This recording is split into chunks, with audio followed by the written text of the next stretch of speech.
Bismillahirrahmanirrahim. Assalamualaikum warahmatullahi wabarakatuh.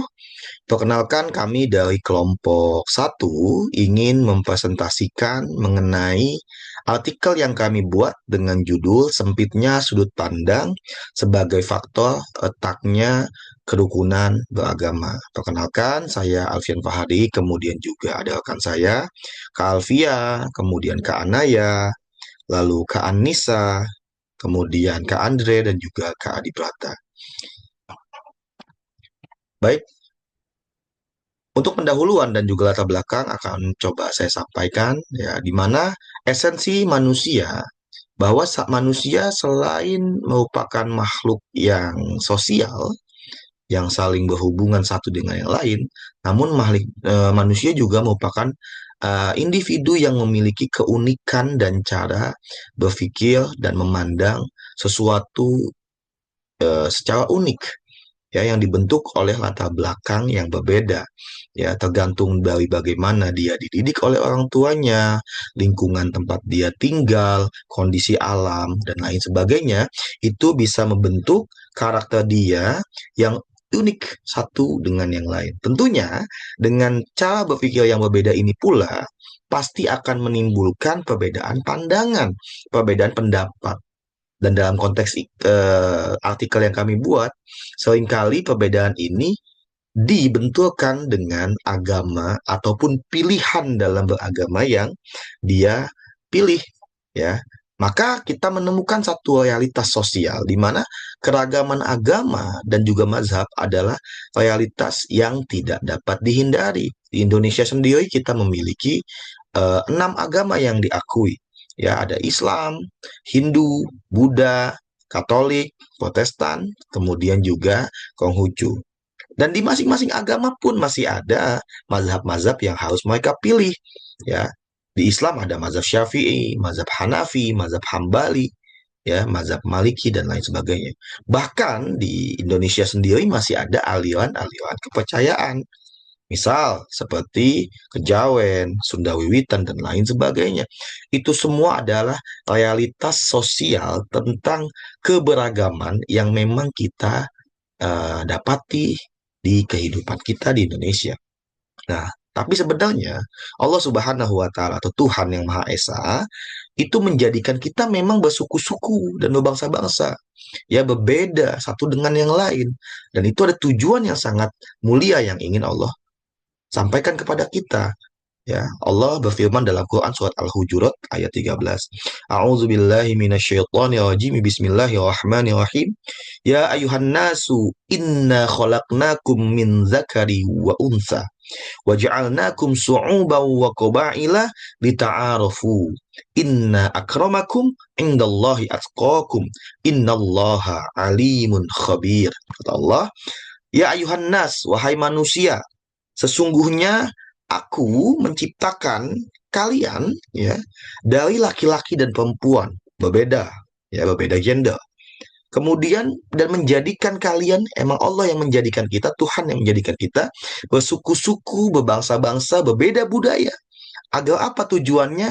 Lita'arofu, ya, agar kita saling mengenal. Dengan kita saling mengenal, kita bisa saling mempelajari budaya yang berbeda, makanan khas yang berbeda, cara hidup yang berbeda, sehingga kita bisa mendapatkan manfaat dari perbedaan itu. Kalau tidak ada budaya yang berbeda, kita tidak bisa menikmati cappuccino yang kita nikmati saat ini. Itu kan budaya Itali, ya, spaghetti, lasagna dan lain sebagainya. Kita tidak bisa menikmati makanan-makanan khas dari Jawa, misalnya seperti tempe mendoan dan lain sebagainya. Itu semua memang Allah jadikan kita bersuku-suku agar kita punya kekayaan, keragaman yang bisa kita nikmati bersama-sama. Namun, seringkali perbedaan tidak dipandang sebagai nilai manfaat ataupun kasih sayang dari Tuhan. Seringkali perbedaan malah menjadi konflik. Apa sebabnya? Masalah utamanya karena sempitnya sudut pandang kita atau doyikul ufuk. Ya, ini adalah menjadi pemicu konflik yang besar di antara kita, di mana masing-masing kita itu mengklaim bahwa kamilah pemilik kebenaran tunggal, ya, kelompok kamilah yang paling layak untuk diikuti, sehingga muncul intoleransi. Bahkan Di dalam buku ilmu mantik karya Muhammad Nuruddin, di sana dijelaskan bahwa fanatisme kelompok itu merupakan salah satu daripada logical fallacy, yaitu kesalahan berpikir, bias konfirmasi yang menghasilkan echo chamber, nanti akan dibahas, yang membuat kita seringkali memandang orang lain dengan pandangan bahwa mereka itu salah, bahwa mereka punya problem yang menentang kita sehingga mereka ya tidak layak untuk diikuti. Itu adalah pandangan fanatisme kelompok yang kita dengan artikel ini ingin coba diperbaiki, ingin coba disatukan kembali sehingga kita bisa hidup dengan rukun. Nah, kemudian ya materi selanjutnya mengenai contoh-contoh sejarah yang kita akan ambil pelajarannya. Salah satunya adalah tentang sudut pandang dalam agama, baik itu Islam dan Nasrani, yang akan disampaikan oleh teman saya yaitu Kak Alfia. Kepada saya persilahkan.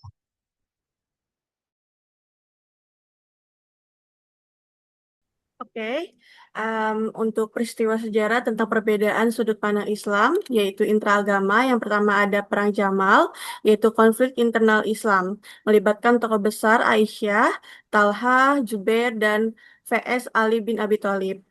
Dipicu dengan perbedaan interferensi, penyelesaian kasus pembunuhan Khalifah Utsman, pembelajarannya bisa interpretasi parsial atau literal terhadap perintah agama tanpa mempertimbangkan konteks yang lebih luas pemicu untuk perpecahan umat.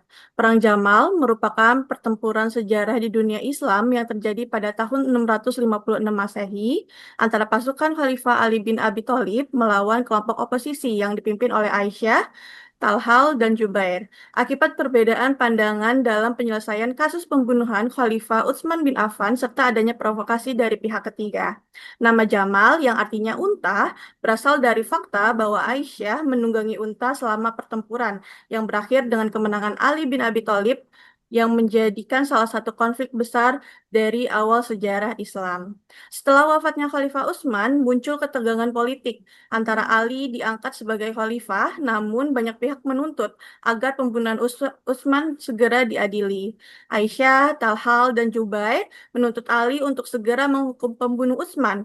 Sementara Ali berpendapat stabilitas pemerintah harus diutamakan terlebih dahulu. Ditambah lagi dengan adanya provokasi dari pihak-pihak yang tidak bertanggung jawab, memperkeruh suasana dan memicu konflik bersenjata. Peristiwa ini menunjukkan bahwa perbedaan sudut pandang politik dan keagamaan ketika tidak diimbangi dengan upaya, dialog, dan pemahaman lintas kelompok dapat berkembang menjadi perpecahan yang lebih luas. Perang Jamal menjadi bukti bagaimana keputusan yang dilandasi intervensi parsial atau sempitnya terhadap perintah agama berpotensi untuk memicu konflik horizontal dalam komunitas Muslim, sehingga melahirkan dampak sosial dan spiritual yang panjang. Yang kedua, ada konflik mazhab di Indonesia. Yang pertama itu ada ketegangan mengenai praktik keagamaan, yaitu tahlilan, maulid, ziarah kubur. Inti masalahnya adalah fanatisme yang berlebihan dan klaim paling benar menutup ruang dialog dan merusak kohesi sosial. Solusinya adalah pendekatan fikih inklusif yang menerima keragaman pendapat ulama sebagai rujukan hukum, bukan ancaman. Perbedaan mazhab dalam masyarakat Indonesia yang mana didominasi oleh penganut mazhab Syafi'i, namun juga dipengaruhi oleh masuknya faham Salafi, seringkali menjadi sumber ketegangan internal umat beragama. Beragamnya pandangan mengenai praktik keagamaan seperti tahlilan, maulid, dan ziarah kubur menunjukkan bahwa khilafiyah bukan sekedar persoalan tentang fikih, tetapi juga persoalan tentang sosial. Ketika setiap kelompok memandang bahwa intervensinya adalah yang paling benar, ruang dialog pun menyempit dan kohesi sosial menjadi terganggu. Dampak sosialnya tampak pada retaknya hubungan antar warga, terbentuknya pengelompokan dalam kegiatan ibadah, dan munculnya eksklusivitas yang menghambat kerukunan. Fanatisme terhadap mazhab yang berlebihan menjadi inti persoalan karena melahirkan sudut pandang yang sempit, sehingga masyarakat sulit untuk memahami sejarah dan metodologi lahirnya perbedaan mazhab.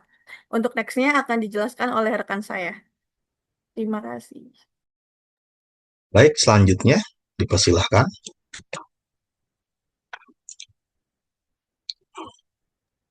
Baik, oleh ya, silakan. baik selanjutnya yaitu peristiwa sejarah tentang perbedaan sudut pandang atau lintas agama dan ilmu pengetahuan. Yang pertama, ada reformasi gereja abad ke-16, berawal dari dominasi dan penyimpangan gereja Katolik Roma, misalnya penjualan indulgensi. Yang kedua ada kritik maritim. Luther melahirkan reformasi Protestan dan berkembang menjadi perang agama besar, misalnya perang 30 tahun. Inti masalahnya yaitu sudut pandang sempit gereja Katolik yang memonopoli kebenaran dan menolak ruang dialog, kritik maupun pembaruan ajaran. Lalu yang kedua ada kasus Galilei abad ke-17. Benturan dogma agama atau kosmologi geosentris dengan bukti ilmiah teori heliosentris. Selanjutnya Galileo diadil dan dihukum tahanan rumah karena gagasannya dianggap bertentangan dengan interpretasi kitab suci dan menggoyahkan otoritas gereja. Inti masalahnya adalah dogmatisme dan penafsiran tunggal menolak bukti ilmiah menyebabkan stagnasi ilmu pengetahuan. Lalu selanjutnya akan dilanjutkan oleh rekan saya. Baik, untuk selanjutnya masuk ke bagian peristiwa kontemporer dari sudut pandang media sosial. Yang pertama ada fenomena echo chamber dan polarisasi. Fenomena echo chamber itu terjadi ketika algoritma media sosial seperti TikTok, X, dan sosial media lainnya hanya menampilkan konten yang sesuai dengan minat dan pendapat kita. Akhirnya kita terjebak di ruang informasi yang orang-orangnya memiliki pikiran yang sama. Hal ini membuat kita makin yakin pendapat kita adalah yang paling benar atau bias konfirmasi. Dan muncullah polarisasi, yaitu perpecahan kami versus mereka, antara kelompok yang berbeda pandangan. Lalu, apa dampaknya pada kerukunan sosial? Echo chamber berdampak buruk pada kerukunan sosial. Ruang digital yang tertutup membuat orang jadi kurang mau berdialog, kurang empati, dan kurang toleran terhadap pendapat yang berbeda. Kita jadi lebih mudah percaya informasi yang sesuai dengan sudut pandang kita saja. Kalau dibiarkan, kebiasaan ini bisa mengurangi kohesi sosial atau rasa kebersamaan di masyarakat yang beragam. Untuk slide selanjutnya akan dilanjutkan oleh rekan saya.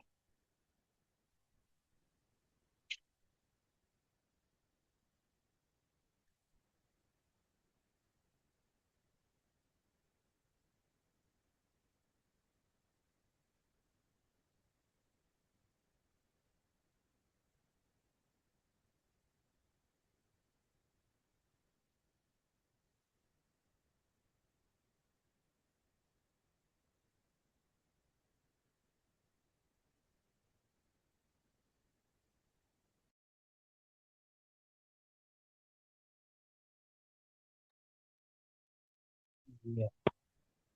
Jadi ada di kelompok kami ambil dari sejarah, konflik keagamaan, juga dinamika media sosial saat ini, kita dapat melihat bahwa akar dari retaknya kerukunan beragama bukan semata-mata pada perbedaan agamanya saja, melainkan pada sempitnya sudut pandang dalam memahaminya. Ketika seseorang merasa paling benar, menutup ruang dialog, atau hanya melihat realitas dari perspektif yang terbatas, maka akan lahirlah fanatisme, intoleransi, dan konflik. Karena itu, menjaga kerukunan tidak cukup hanya dengan hidup berdamai, tetapi perlu dibangun dengan sikap terbuka, kemampuan berdialog, dan literasi keagamaan yang memadai. Dalam ajaran Katolik yang saya yakini, Konsili Vatikan II menegaskan pentingnya dialog antar agama dan menghargai unsur kebenaran yang ada pada setiap tradisi keimanan. Gereja mengajak umat untuk membangun respectful dialog sebagai jalan menuju damai dan kesadaran. Prinsip dignity of the human person juga mengingatkan bahwa manusia, apapun agamanya, memiliki martabat yang harus dihormati. Dengan semangat ini, bersama dengan nilai dari agama Islam tentang maulid ta'arufu, kerukunan dapat dijaga melalui pikiran yang terbuka, kemampuan dialog, dan literasi keagamaan yang matang. Keterbukaan pikiran bukan sekedar sikap spiritual atau intelektual, tapi kebutuhan sosial agar masyarakat majemuk dapat hidup dalam kedamaian, saling menghormati dan saling menghargai. Untuk solusinya akan dilanjutkan oleh teman-teman.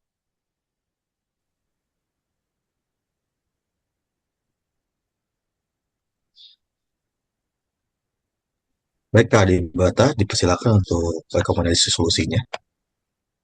Untuk solusinya yang merupakan kunci kerukunan untuk menjamin kerukunan beragama agar dapat bertahan dan berkelanjutan, maka masyarakat perlu dituntut untuk mengembangkan sikap yang terbuka, yang mendukung kegiatan dialog dan lebih inklusif. Kunci utama untuk mencegah konflik yaitu merawat kohesi sosial dengan literasi keagamaan yang memadai. Ini berarti masyarakat harus memiliki pemahaman yang utuh, bukan sekedar parsial, yang memihak mereka diri sendiri terhadap keragaman mazhab dan interpretasi dengan ajaran agama. Kita perlu menyadari bahwa perbedaan pendapat merupakan keniscayaan historis dan metodologis, bukan ancaman terhadap iman sendiri.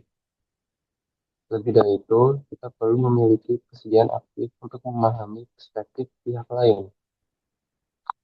Kerukunan tidak akan tercapai tanpa empati, baik sejarah maupun fenomena modern menunjukkan bahwa keterbukaan pikiran bukan sekedar nilai moral.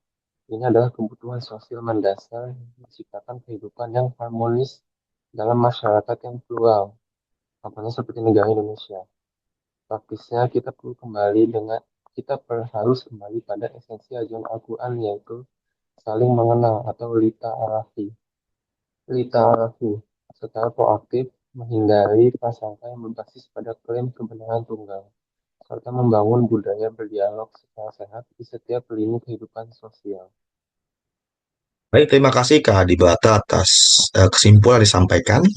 Nah, dari sini kita bisa paham ya, dari peristiwa sejarah adanya Perang Jamal, adanya perbedaan mazhab di kalangan internal umat Islam, kemudian adanya hukuman terhadap Galileo Galilei, lalu adanya perpecahan atau akhirnya membuat Nasrani terbagi, ya.